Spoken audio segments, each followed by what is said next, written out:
La religion, c'est vraiment une série de règles que des gens vont te donner. Si c'est pas le Rome, le Vatican et tout ça vont vous donner des choses. Ok, essayez de suivre ces règles-là afin d'avoir quelque chose de Dieu. Mais le problème, c'est que la réalité est que quand tu vas dans la Bible elle-même, tu réalises que ce n'est pas une question de règles, au fait. Parce que le Seigneur Jésus-Christ, lui, il est venu, il est allé à la croix, parce que nous, les êtres humains, on n'a pas de force en nous-mêmes de plaire à Dieu. Or, les règles, en général, veulent te forcer ou veulent te mettre dans un cadre afin que tu puisses plaire à Dieu. Mais le problème, c'est quoi? C'est que, oui, ça peut aider avec la morale, ok? Ça peut nous aider à être de bons enfants, peut-être, de bons collègues, de bons voisins, un temps soit peu. Mais en dehors de ce qui est visible extérieurement, à l'intérieur, dans le cœur, ça ne peut pas changer le cœur.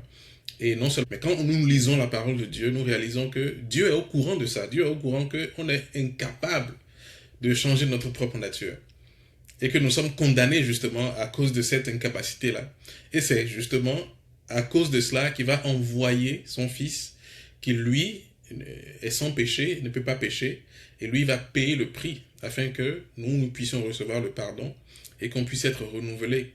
Et donc il y a une différence entre vouloir suivre des règles pour faire semblant à Dieu, qui sait déjà que c'est impossible pour nous de lui plaire, versus aller au Seigneur Jésus-Christ, qui lui est venu afin de nous sauver, afin de nous guérir, pour que justement, une fois que nous sommes guéris et que nous avons l'Esprit de Dieu, nous puissions maintenant faire plaisir à Dieu. Donc c'est deux choses différentes parce que des fois quand on parle de christianisme, c'est très facile pour les uns et les autres de mélanger toutes sortes de choses, de voir ça comme toutes sortes de différentes religions, avec différentes saveurs, différentes épices.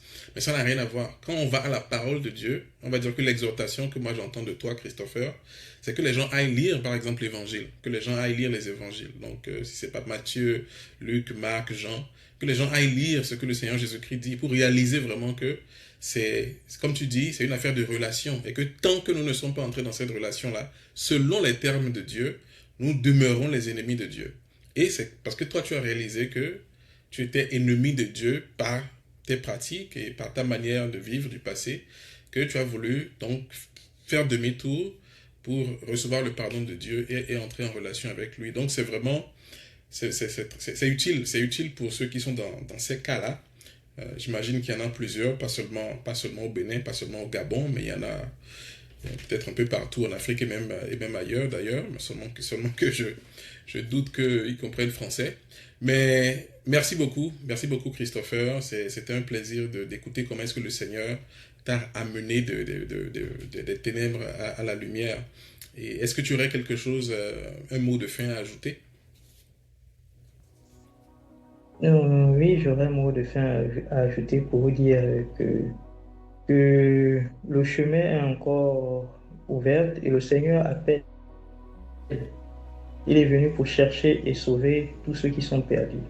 Il a dit, venez à moi, vous tous qui êtes fatigués et chargés, et je vous donnerai le repos. Et le véritable repos se trouve en Jésus-Christ. C'est pas dans les rivières, dans les forêts ou dans les pratiques.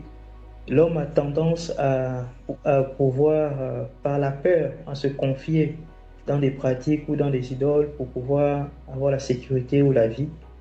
Mais Jésus a dit que c'est lui qui est la vie, c'est lui le chemin, c'est lui la vérité.